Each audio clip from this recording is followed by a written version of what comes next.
saya tracking karena ini informasi publik yang namanya pendaftaran. Saya lihat yang paling dekat berapa meter. Ternyata hanya 74 meter itu yang terdekat jaraknya. Ini 74 di WC atau di mana?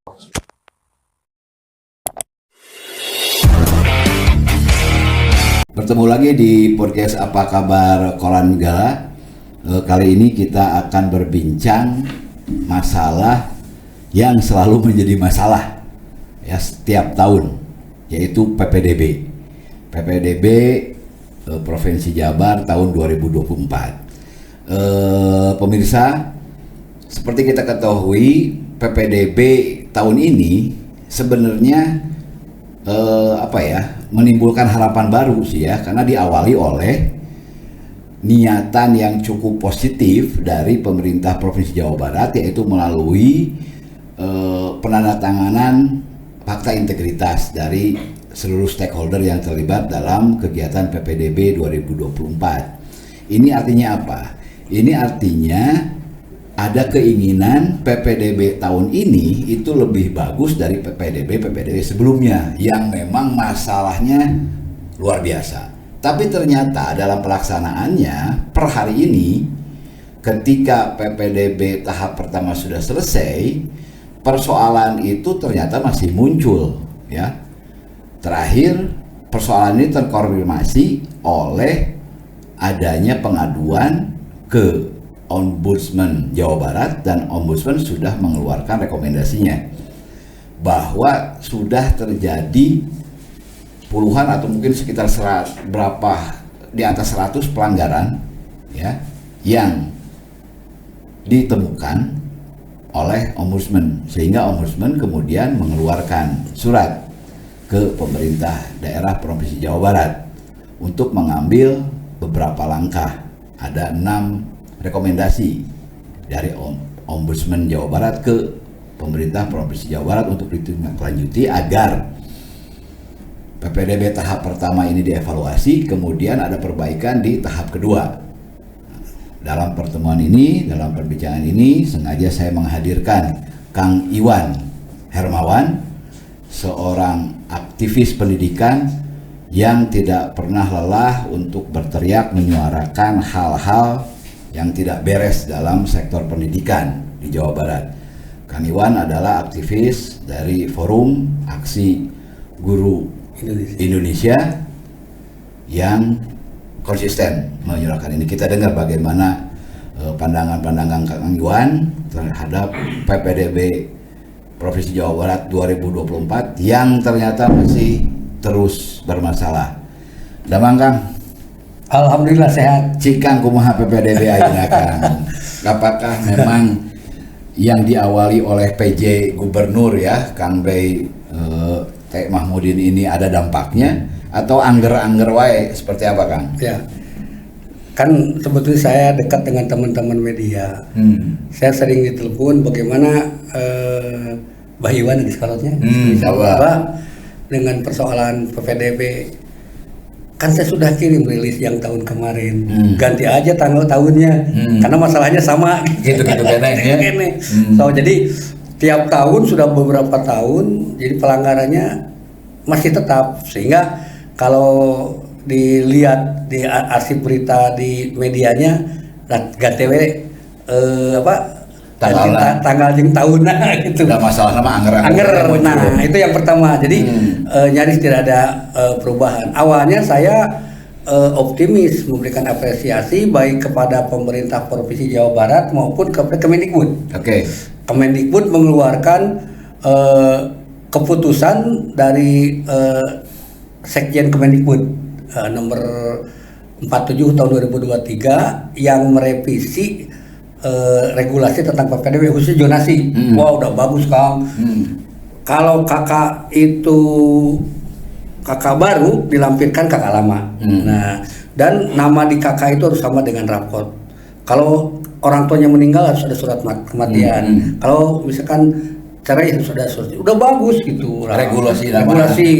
Dan pemerintah provinsi itu sudah mengadakan yang namanya komitmen bersama. Ya. Nah, komitmen bersama antara pemerintah Provinsi Jawa Barat, DPRD dan Forkopimda ditindaklanjuti oleh bawahannya dengan fakta integritas, baik di kalangan Disdik maupun di kalangan sampai ke tingkat operator kepala sekolah. Nah itu kan, wah sekarang dengan PJ Gubernur dan PLH tentunya ini ada perbaikan. Pikiran saya, ternyata saya sebagai aktivis kan coba men-tracking para pendaftar jalur zonasi, uji cobanya di SMA 3. Naon anu ditemukan? Nah, saya alasan SMA 3 yang pertama karena di lingkungannya itu jauh dari penduduk perkantoran, yang kedua sekolah yang sering dituju gitu ya. Wah, favorit lah. Karena dari situ tuh diamond in, diamond out, eksodus ke perguruan tinggi negeri, sehingga banyak peminatnya, tidak sembarang siswa dan orang tuanya yang daftar ke situ. Maka saya coba tracking. Saya tracking karena ini informasi publik yang namanya pendaftaran. Saya lihat yang paling dekat berapa meter. Ternyata hanya 74 meter itu yang terdekat jaraknya. Ini 74 di WC atau di mana? Setelah saya coba pakai Google, ternyata jarak 74 itu masih ada di lingkungan sekolah. Di dalam lingkungan sekolah. Yang keduanya 95. Udah, saya penasaran lagi. Coba di tracking yang jaraknya 500 meter ke bawah. Saya pindahkan dari data di PPDB online ke Excel. Nah, itu kan memerlukan pekerjaan ya. Saya udah sampai subuh nih track. Setelah selesai saya ranking, ternyata karena kuotanya 360, maka untuk zonasi itu kan 50%, 180 siswa. Nah, saya tracking ternyata pada posisi 180 itu passing grade-nya 365,208. Jaraknya di bawah 400 berarti. Nah, saya lihat lagi ternyata 150 calon peserta didik itu di bawah 300 meter ke bawah. Berarti ngerojok dirinya. Di daerah mana tak kalau SMA 3? Di seputaran mana? Seputaran ya kalau saya lihat ke depan kan itu Ajen. Ke barat di Dinas Sejarah Kodam ya. Ke timur kan itu Taman 300 meter itu taman musik. Ke belakang tidak ada 300 rumah gitu, atau 150 rumah sampai Jalan Jawa. Setelah saya lihat, ternyata banyak yang koordinatnya sama gitu. Mungkin pada rumah yang sama, maka timbul kecurigaan. Ini ada permainan.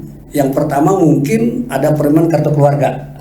Mungkin aspal atau mungkin ada pemalsuan. Alternatif kedua mungkin juga di beberapa sekolah di Jawa Barat itu, kalau pengalaman saya sebagai guru panitia dulu suka ada, kalau ada titipan dari atas gimana caranya, disuruhlah operator. Operator kan bisa menggeserkan koma atas perintah atasannya. Itu pengalaman. Karena saya bukan kata orang, saya sebagai wakil kepala sekolah terpaksa melaksanakan karena atas perintah atasan waktu itu. Nah, maka saya curiga ini kemungkinan ada persoalan. Nah, saya kesulitan karena ini budak teh sekolah di mana, alamatnya di mana, karena nggak muncul di situ.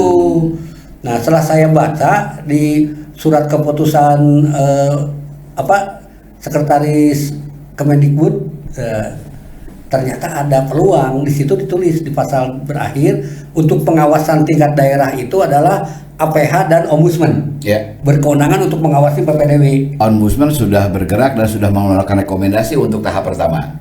Itu langkah pertama, saya langsung kontak Ombudsman. Baik langsung, datangi, saya coba karena memang ketuanya dekat juga dengan saya coba hubungi, telepon, ini Pak Dan, persoalannya ini datanya apa? Data dari mana gitu. Kan itu data seperti data dalam, bukan. Saya sampaikan di tracking, ternyata Ombudsman membaca itu hal yang benar. Maka masukan dari saya, dari kawan-kawan yang lain coba masuk. Akhirnya, Ombudsman mengadakan pertemuan dengan Dinas Pendidikan. Hasil pertemuan itu dihasilkan 6 rekomendasi. Nah, 6 rekomendasi. Salah satu di antaranya minta dibuka alamat rumah dan asal sekolah. Wah, senang nih. Dan Kepala Dinas Pendidikan langsung menginstruksikan atas dasar surat dari dari Ombudsman itu, langsung instruksikan kepada seluruh kepala sekolah pada selambat-lambatnya tanggal 13 Juni sudah melakukan pengecekan dokumen administrasi dan juga melakukan pengecekan terhadap alamat yang real. Nah, itu menugaslah kepada kepala sekolah untuk segera, dan tanggal 14 hari ini baru mengadakan rapat dengan Dewan Guru untuk memutuskan berapa orang yang diterima. Saya dapat WhatsApp dari kepala sekolah, Kang, naon itu instruksi di Kadisdik, ada surat resmi dari Kadisdik, dan kita mau udah rapat tanggal 13. Kan tanggal 13 ya menurut PLH Kadisdik untuk melakukan pengecekan, tapi sudah beres rapat. Tapi rapat untuk memutuskan siapa yang lolos sudah dilakukan, karena sehari sebelumnya ada Zoom meeting dengan pejabat Disdik yang mengatakan bahwa rapat itu tanggal 13. Nah, kan jadi mereka tuh bingung, sehingga banyak sekolah-sekolah yang sudah memutuskan diterima, tiba-tiba datang surat instruksi untuk pengecekan ulang. Sekedap Kang. Tanggal 13 PLH Kadisdik ya Pak Ade menginstruksikan agar seluruh kepala sekolah melakukan pengecekan administrasi dan alamat real, kondisi real. Ya. Tapi tanggal 13 ada perintah juga dari Disdik ya kepada para sekolah untuk melakukan rapat. Iya, sebelumnya ada Zoom meeting. Iya, Zoom meeting. Itu siapa yang menginstruksikan rapat tanggal 13 kepala sekolah untuk menentukan informasinya yang saya dapat dari kepala sekolah itu dari PLH Sekdis. Jadi di dalam hari yang sama itu ada 2 instruksi dari PLH Sekdis dan dari PLH Kadisdik. Kadis menginstruksikan untuk melaksanakan pengecekan. Jangan dulu rapat, tanggal 14 dulu rapat. Baru rapatnya tanggal 14. Kalau instruksi sebelumnya tanggal 13 itu rapat, sehingga di Bandung itu termasuk SMA 3 sudah selesai tanggal 13 pagi itu rapat. Nah, itu instruksi Kadisdik seperti apa? Ya, pokoknya kami sebagai aktivis tidak mau tahu, tetapi pihak Disdik dalam hal ini PLH untuk memohon laporan berita acara bahwa sekolah sudah melaksanakan pengecekan ulang baik administrasi maupun kondisi real kepada Disdik dan hasilnya. Ya, jadi kalau yang sudah melaksanakan kan itu bentuknya instruksinya lisan. Kalau dari PLH Kadisdik bentuk suratnya itu tertulis, maka tidak sah itu yang namanya rapat itu. Mesti diulang, dilakukan pengecekan, dan baru tanggal 14 mengadakan rapat. Kalau TMT-nya rapatnya tanggal 13, secara aturan legalitasnya kan suratnya baru tanggal 14. Iya. Karena tanggal 13 melakukan pengecekan. Nah, seperti itu yang harus dilakukan. Tetapi tentunya saya terima kasih lah kepada Ombudsman, kepada PLH yang sudah tegas apa yang harapan kami diakomodir gitu ya, bagaimanapun gitu. Tetapi ada persoalan lagi, Kang Nu. Begitu tegas Ombudsman mengatakan alamat dan asal sekolah dicantumkan, tapi hari ini saya dapat surat juga rilis kepada media dari Komisi Informasi Daerah Jawa Barat yang mengatakan bahwa alamat itu sesuai dengan Undang-Undang Nomor 14 Tahun 2008 dan PKI Nomor 1 Tahun 2010 termasuk data informasi yang dikecualikan alamat itu, kecuali jika tidak keberatan dari orang yang punya alamat itu. Maka timbul persoalan kami di lapangan, heureuna maki KID versus Ombudsman gitu. Nah, sehingga saya kira mana yang diikuti oleh Disdik, apakah apa yang dimohon Ombudsman atau yang dari Komisi Informasi. Ini harus duduk bertiga nih antar betul. tiga lembaga ini. Ya betul ya, gini kita juga dapat ya Kang dari Komisi Informasi daerah itu, tapi bentuknya kan rilis ke media. Ya bentuknya rilis ke media. Nah ini juga agak kontroversi ya, apakah dalam konteks PPBDB alamat itu menjadi informasi yang dikecualikan untuk dipublish ya. Saya sih berpendapat tidak gitu kan, karena yang jadi persoalan kan zonasi ya. Zonasi itu artinya jarak ya, jarak itu untuk mengetahui alamat yang sebenarnya. Jadi apakah ini memang masuk kategori informasi yang dikecualikan, ya ini mungkin bisa debatable ya gitu. Nah lagi pula kan di dalam penyampaian informasi-informasi, pengisian formulir-formulir dan sebagainya itu kan alamatnya itu tertulis. Jadi bukan sebuah rahasia dalam konteks ini alamat itu. Jadi ketika daftar itu orang tua membuat fakta integritas. Di situ tertulis nama, tempat lahir, alamat. Jadi alamat itu diserahkan kepada kepada pihak ini. Mungkin yang dianggap KID itu tidak boleh dipublis itu alamat tersebut, mungkin sesuai dengan aturan yang berlaku pada aturan KI. Tapi kalau tidak salah ya Kang ya, saya tuh pernah menerima ada yellow page itu, yellow page lengkap banget, lengkap kan? Alamat, nomor itu dulu. Apakah itu kan masih beredar sampai sekarang belum dicabut, walaupun buku itu keluar sebelum adanya Undang-Undang Nomor 14. Iya. Atau memang ketika kemarin pilkada itu masyarakat diminta KTP oleh calon DPD.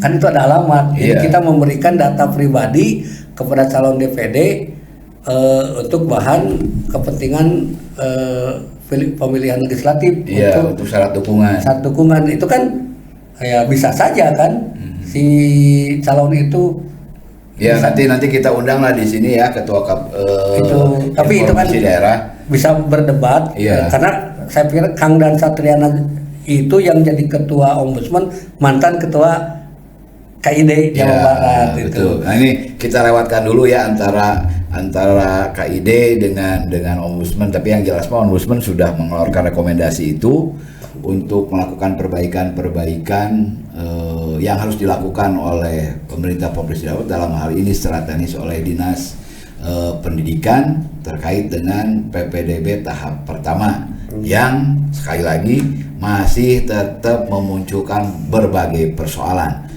Nah, sekarang gini, kenapa PPDB ini tahun ke tahun beres-beres? Poin yang krusial yang seharusnya diberesi itu apa ya? Kemudian poin-poin apa saja yang menjadi titik lemah sehingga persoalan-persoalan ini kembali muncul. Nah, apa? Ya, saya kira secara regulasi sudah bagus. Diantisipasi gitu ya, hal-hal yang sifatnya regulasi. Tapi ternyata masyarakat lebih pintar. Dia bisa mengakal-akali. Ketika ujian nasional dengan menggunakan NEM, maka diakali dengan membocorkan soal UN dan adanya bimbingan belajar, sehingga yang punya duit bisa diterima. Kita protes, saya gugat nih, sampai gugat dan menang, akhirnya dihapuskan UN. Rekomendasi kami para penggugat kepada Pengadilan Tinggi Jakarta Pusat ke depan adalah harus ada zonasi ini, karena saya pengalaman di Kota Bandung lah. Itu salah satu saya ikut terlibat dan dalam gugatan itu tertulis, karena setiap gugatan minta alternatif kan pihak hakim zonasi, karena pengalaman orang yang dekat dengan sekolah nempel dekat terima Kang, karena nemnya kecil gitu. Karena orang-orang miskin di sekolah akhirnya diajukan, yang pertama ada kuota untuk masyarakat miskin, yang kedua zonasi.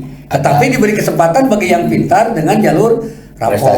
Ya, itu kan aturannya sudah ideal, bagus, diakomodir yang pintar, yang dekat, yang miskin. Tapi, nah kembali diakal-akali masyarakat. Yang saya sayangkan itu akal-akalan tersebut tidak diantisipasi. Di luar aturan mesti ada lagi aturan tentang bagaimana yang kira-kira tidak terantisipasi dengan aturan dibuat lagi. Ada diskresi daripada aturan gitu. Ini yang mesti dilakukan. Karena begini, kenapa saya gandeng? Karena kalau sudah diumumkan, karena yang berhak menerima tidaknya bukan Kadisdik, tapi kepala sekolah. Dengan nomor surat dan hasil rapat dewan guru, kalau sudah diterima dan dipersoalkan, bisa saja setelah diterima daftar ulang, dicek kartu keluarganya ternyata palsu, dipersoalkan, itu bisa di PTUN kan karena sudah ada kekuatan hukum dan ada dampak psikologis bagi seorang siswa.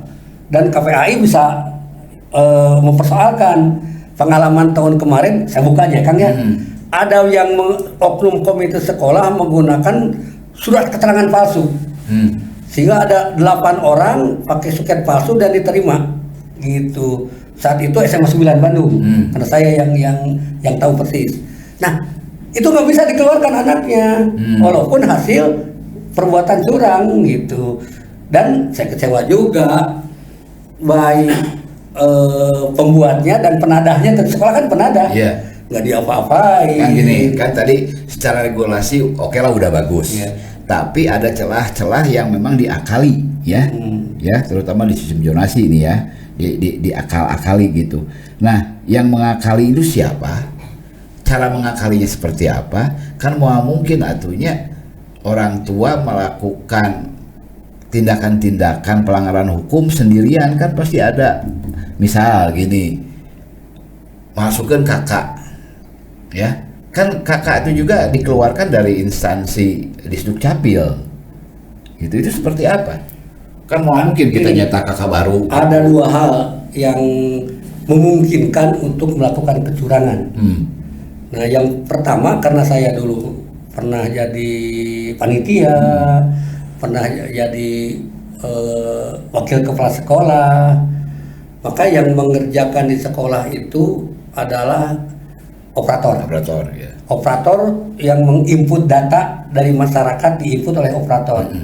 Kalau saya misalkan sebagai wakil kepala sekolah, ada titipan nih dari atas, Pak Iwan tolong amankan itu anaknya ini. Kalau enggak, nah titipan A, titipan B, tetapi kemana? Gitu, spelling sudah habis, jalur.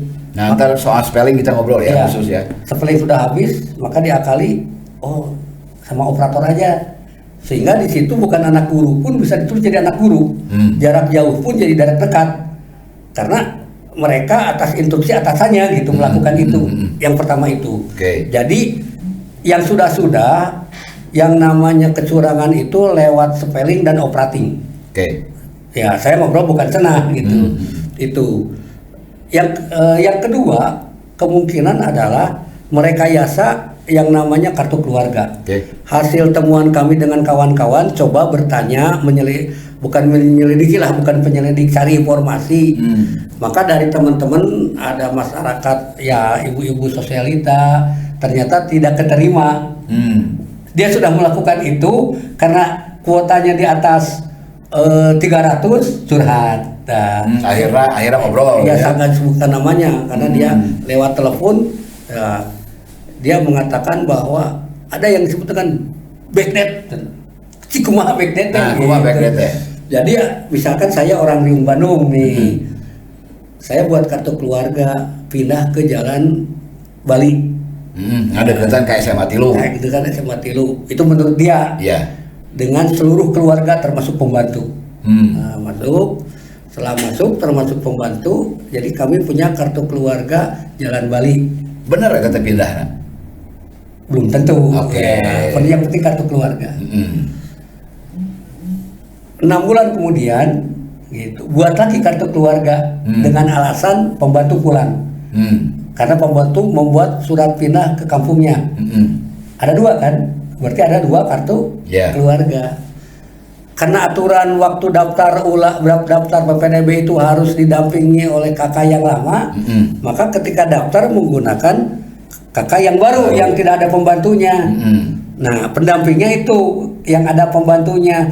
Tapi dengan berbagai cara, nggak tahu aspal, nggak tahu dia melakukan pemalsuan dengan scanner, tahunya dipundurkan. Si kakak yang lama itu dipundurkan ke tahun 2023 gitu. ke setahun lalu. Tahun lalu, jadi sah. Sah. Nah, itu yang disebut dengan istilah backdate. Nah, kalau berdasarkan regulasi itu ada dua lembaga yang bisa mengawasi, APH dengan Ombudsman. Oke. Ombudsman sudah melakukan. Saya berharap teman-teman APH juga itu bisa membongkar kasus ini. Kenapa? Kita hanya memberikan informasi. Yang tahu siapa anak itu, di mana alamatnya, itu hanya sekolah dan APH. APH bisa melakukan investigasi forensik tentang data itu. Setelah itu datangi investigasi lapangan secara faktual, betul nggak? Nah, kalau ternyata RT di situ mengatakan hanya kakaknya tidak tinggal dan masyarakat itu tidak tahu menahu tentang orang itu diusut dari mana itu kakaknya. Setelah dilakukan investigasi forensik akan ketahuan siapa yang masuk, lewat siapa pemalsuannya. Saya kira itu pidana. Nah, makanya sebelum tanggal 19 itu harus bergerak cepat. Tetapi bagaimanapun, karena gubernur dengan Forkopimda sudah membuat komitmen bersama, maka instruksi dari gubernur dong, buat tim khusus gubernur lewat APH untuk mengusut itu sampai ketemu. Nah, kalau sudah ketemu, jangan seperti tahun kemarin, diusut, ketemu tanpa ada sanksi, sehingga tidak ada efek jera bagi pelaku dan akan mengulangi tahun yang akan datang. Itu harapan kami, biar ketahuan gitu siapa. Kalau memang kakaknya betul, tinggal tanya tetangganya apa betul ada yang namanya Iwan, bapaknya Pak Firman di situ. Kakaknya ini, tetangga pasti akan bicara gitu. Tetangga sekitar kan bisa ke RT setempat juga, bisa nanya kan, atau bisa kerjasama dengan oknum RT, mungkin saja. Karena belum diselidiki, ya asumsi bebas. Jadi saya hanya dapat informasi dan ini sebagai bahan untuk melakukan penelitian. Ya, memang APH seharusnya juga menjadikan persoalan PPDB ini hal yang patut dicermati ya, karena pelanggarannya merugikan gini, merugikan orang. Jadi kalau memang ada 100 orang menggunakan kecurangan, berarti ada 100 orang yang penduduk asli yang korban, yang dirugikan. Tetapi bukan hanya APH, Kang, APIP juga. Di situ ada Satpol PP yang punya hak untuk menyelidiki, bisa memanggil PNS. Ada inspektorat. Ini harus, karena di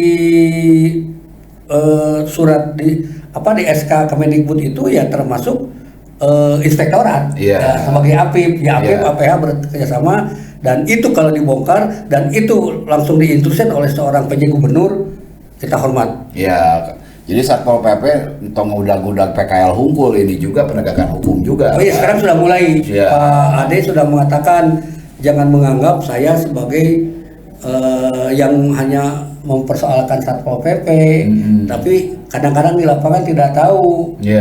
Dia menyampaikan, datang dia pakai baju Satpol PP sebagai PLH, nanya tiba-tiba, oh iya ada vakanis, pulangnya kasih amplop, kasih map. Nah, itu kebiasaan. Atau jangan-jangan memang Satpol PP itu dilibatkan dalam proses PPDB aja namanya. Ya mungkin karena PLH, karena tidak ada di SK ya, di Pergub tidak ada. Hanya jika pelanggaran diatur sesuai dengan undang-undang. Jadi dengan PLH-nya Satpol PP ya sekarang mulai bergerak ya. Walaupun kadang-kadang kerja tukang dagang di sekolah karena pengetahuannya di situ, padahal punya hak untuk kalau PNS pelanggaran, PNS berkeliaran di pasar, itu bisa ditangkap atau diminta keterangan oleh Satpol PP. Polisinya sipil lah. Nah gini ya, Bah, sekali lagi ya, PPDB yang sudah berlangsung hampir 7 tahun ya, 7 tahun. Oh udah lama gitu, 7 tahun teh ini. Kan pertamanya itu yang namanya jalur zonasi itu berdasarkan Permendikbud nomor 1 tahun 2021. Itu aturan yang mengatur seperti sekarang.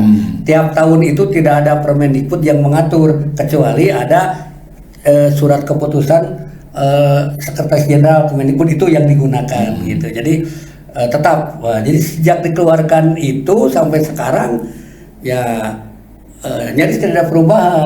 Diperketat, diakal. Jadi saya pikir ngakal-ngakalan eta apakah secara perorangan atau secara kelompok yang bisa mengatur ini atau oknum di instansi. Nah ini hanya yang jadi persoalan kesulitan provinsi kan yang masuk ke SMA itu adalah siswa SMP yang dikelola oleh pemerintah kota kabupaten.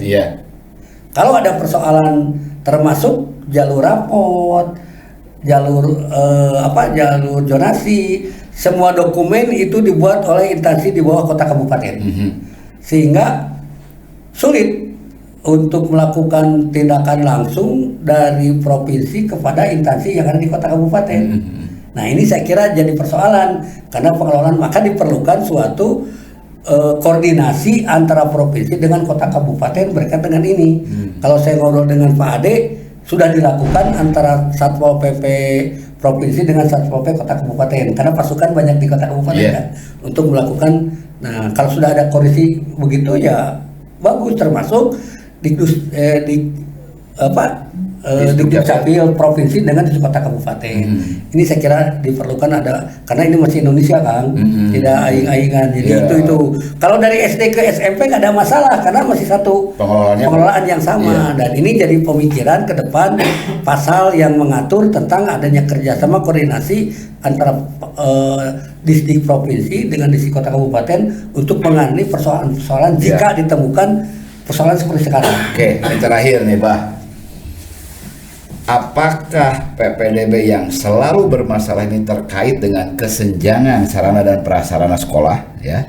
Itu karena gini, asumsi Abdi, kalau misalnya sebaran SMA, SMK negeri itu merata gitu kan sesuai dengan rasio penduduk di masing-masing wilayah, katakanlah tingkat kecamatan, mungkin persoalan PPDB terutama zonasi nggak akan jadi persoalan, Mbak. Kan yang terjadi disparitas antar satu sekolah dengan sekolah lainnya itu ada. Yang di kota, yang di daerah. Itu pun yang existing. Ya. Itu pun tapi sebetulnya kalau biayanya dari pemerintah sama. Bos itu kan tidak dibeda-bedakan gitu. Tetapi secara historis satu sekolah itu jadi favorit karena memang siswa yang di situ merupakan anak dari orang tuanya yang di situ, neneknya di situ, dan kadang-kadang diberi contoh oleh pejabat kan. Kalau seorang pejabat sekolahnya di situ, taruh misalkan di SMA 3, orang tuanya di SMA 3, anaknya juga diarahkan ke SMA 3, sehingga SMA favorit itu orang tuanya terdiri dari orang yang penguasa dan pengusaha, maka kontribusi orang tua besar di luar bos, baik dalam bentuk uang nilai langsung, termasuk proposal pun akan dipermudah gitu. Selain itu tentunya kan alumni-alumninya hebat-hebat gitu, sehingga tetap ini tidak bisa dihilangkan sebagai sekolah yang difavoritkan dan karena daya dukungnya juga dukungnya bagus gitu. Kalau gurunya sama lah, kalau tukar guru lah, SMA Cicalengka dengan SMA 3 saya kira bakal nggak ada perubahan kalau guru dan kenapa bukan hanya orang Bandung, orang Jawa Barat dan secara nasional itu sangat menginginkan beliau perlu masukkan dulu SMP favorit di kota Bandung. Selanjutnya biar mudah ke SMA favorit gitu. Kan hari ini neleng nengkung, gerak gede, gerak jangkung, gerak sekolah di Belitung. Eta kolot urang, di Bandung, di Belitung. Iya Bandung lagi di Belitung. Nah, eta teh di orokene geus dikitu kan. Nah, itu filsafat itu yang dimanfaatkan oleh orang Tasik, orang Garut, bahkan luar Jawa. Neleng nengkung ini sampai sekarang nggak bisa hilang. Bukan gerak gede, gerak jangkung, gerak sekolah di ransa ekek untuk gitu. Nah, jadi dengan demikian maka bantuan pemerintah itu sama lewat BOS, lewat bantuan dari pemerintah ya, misalkan BOPD sama tidak beda, tetapi dukungan orang tua, dukungan alumni dan juga dukungan CSR-nya lebih bagus pada sekolah-sekolah tertentu begitu. Ya, nah gini kan, kembali lagi ya. Kan ada kewajiban konstitusional ya dari negara nih ya, dalam pemerintah Jawa Barat, yaitu bagaimana secara bertahap terus membangun fasilitas ya sekolah, gedung sekolah baru dan sebagainya. Kan sekarang dari tahun ke tahun jumlah SMA negeri itu anggar we sakitu ya. Sementara lulusan SMP itu cenderung terus meningkat ya. Nah, kira-kira gimana? Karena gini, lamun sekolah SMA teu nambahan, SMA negeri teu nambahan gitu kan. Nya PPDB pasti juga kieu parebut gitu lah. Iya kan? Ya kudu selagi saya ingat ya. Sekarang ada aturan namanya Permendikbud nomor 47 tahun 2023 tentang standar pelayanan. Di situ disebutkan kan kuota per sekolah itu SMA maksimal 36 per kelas. Tetapi dalam Permendikbud tersebut pada pasal 8 dikatakan bahwa sekolah penyangga dari kecamatan-kecamatan yang tidak punya sekolah maka boleh dikecualikan lebih dari 36. Wah, ini pasal karet nih. Sekarang bisa dimanfaatkan untuk titipan. Kalau tidak terbuka, SMA 27 misalkan ada tambahan 40 atau lebih dari kecamatan luar terbuka. Ini yang tambahannya itu adalah dari kecamatan tetangga. Kalau tidak, bisa titipan. Nah, itu jawaban pemerintah bagi sekolah-sekolah yang belum dibangun, maka bisa kuota lebih di sekolah yang ada kecamatan sekolahnya. Nah, yang kedua, saya pernah berkali-kali menyampaikan baik lewat Komisi 5 maupun Kepala Dinas Pendidikan, ini gimana? Belum semua sekolah di tiap kecamatan di Jawa Barat. Jawabannya sederhana. Untuk mendirikan sekolah baru negeri itu harus koordinasi dengan sekolah yang ada di kecamatan itu.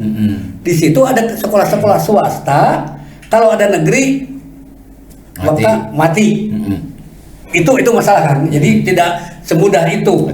Nah, maka saya dengan Kabinet SMA mengatakan itu perizinannya selain dari tokoh masyarakat, dan banyak tokoh masyarakat yang ketua yayasan di situ punya sekolah berkeberatan kalau di kecamatan itu dibuka sekolah negeri.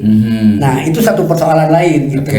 Jadi ini publik harus tahu persoalannya, karena saya langsung tanya.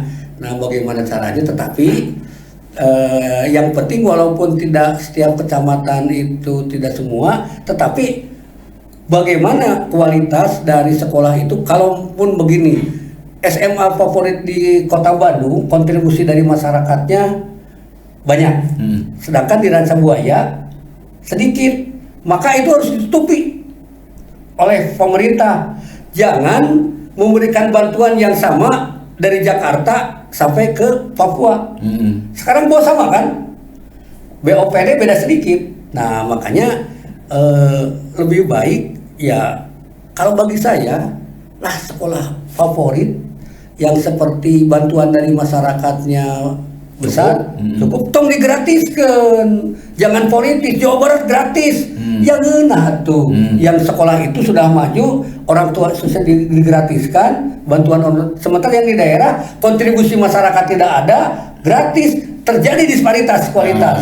Itu makanya kebijakan gubernur harus ada kontribusi orang tua yang kaya bagi yang sekolah-sekolah tertentu. Tong ayeuna kan karena kepentingan politis Jawa Barat gratis.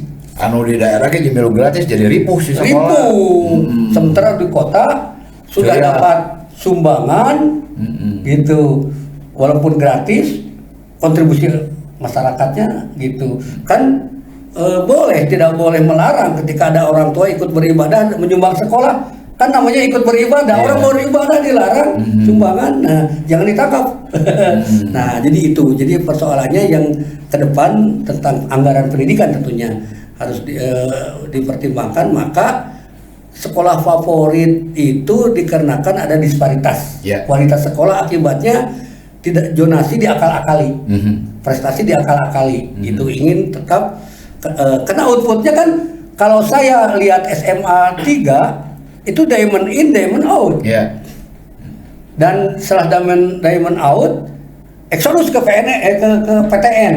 Oh, tuh bandingkan aja SMA yang dibanding dengan SMA daerah yang sedikit, termasuk jalur undangannya kan.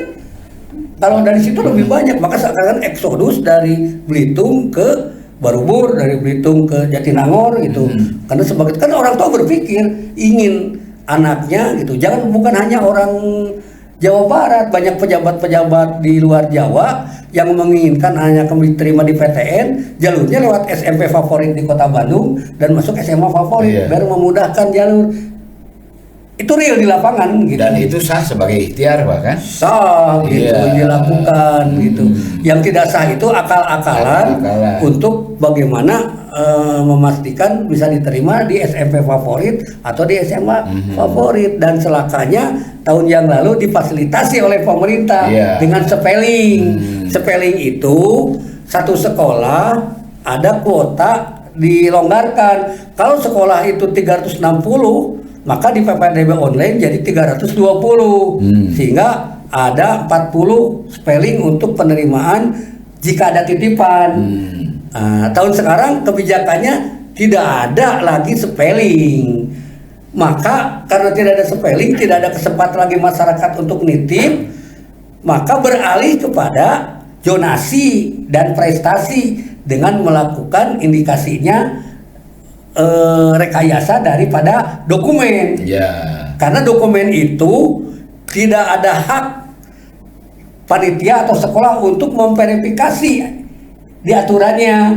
Baru ada diskresi dari kepala PLH untuk melakukan itu, tetapi sangat mepet. Apalagi bentrok interupsi.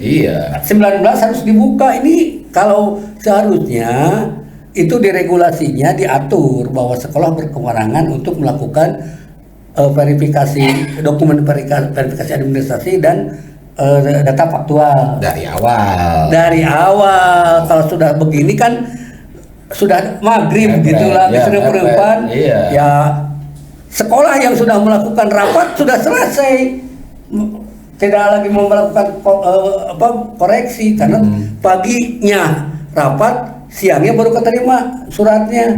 Nah itulah carut marut. Tapi saya optimis lah, walaupun mepet seperti sekarang, maka PLH Kepala Dinas harus tegas minta dokumen hasil pemeriksaan kepada sekolah, walaupun yang sudah melaksanakan tetap minta dokumennya, berita acaranya, berapa orang yang diskualifikasi. Karena tahun kemarin Kang Emil berani mendiskualifikasi 2.500 kurang lebih siswa karena diindikasi melakukan kecurangan. Saya baca di media, betul tidaknya nggak tahu lah. Saya baca di media, statementnya seperti itu. Itu termasuk di koran Galas saya baca 2.500 dibatalkan karena melakukan kecurangan. Ya sekarang harus lebih banyak gitu. Kalau memang Pak PJ Gubernur sudah melakukan komitmen bersama, maka ya harus lebih keras lagi. Kalau pejabatnya gubernur dengan Forkopimdanya membuat komitmen, dinas pendidikan dengan nilainya konsisten dan masyarakat konsekuen. 3 kala komitmen, konsisten dan konsekuen. Terakhir dari saya, PPDB itu jangan dianggap hanya penerimaan peserta didik baru. Ini adalah seleksi untuk calon pemimpin yang akan datang. Lamun mimitina curang, kan itu oge jadi pemimpin anu curang. Jangan dianggap bahwa PPDB lebih berat dari pilkada gitu. Karena ini menyiapkan para pemimpin ke depan. Itu saya kira jadi satu pesan moral dari seorang fungsionan gitu. Jadi jangan menjepelekan PPDB. Kalau sekarang banyak koruptor, banyak yang itu mungkin hasil kecurangan pada masa UN, pada masa testing, dan hasilnya sekarang seperti ini. Itu kan. Siap. Abah Iwan, yang mudah-mudahan ya PPDB dari tahun ke tahun itu akan semakin baik, sehingga nanti 2-3 tahun ke depan kita tidak lagi mempersoalkan PPDB itu kan, karena PPDB sudah berjalan dengan proper ya, dengan jujur, dan hak-hak anak itu untuk melanjutkan ke jenjang pendidikan yang lebih tinggi itu bisa berjalan dengan lancar. Itu harapan kita. Assalamualaikum warahmatullahi wabarakatuh.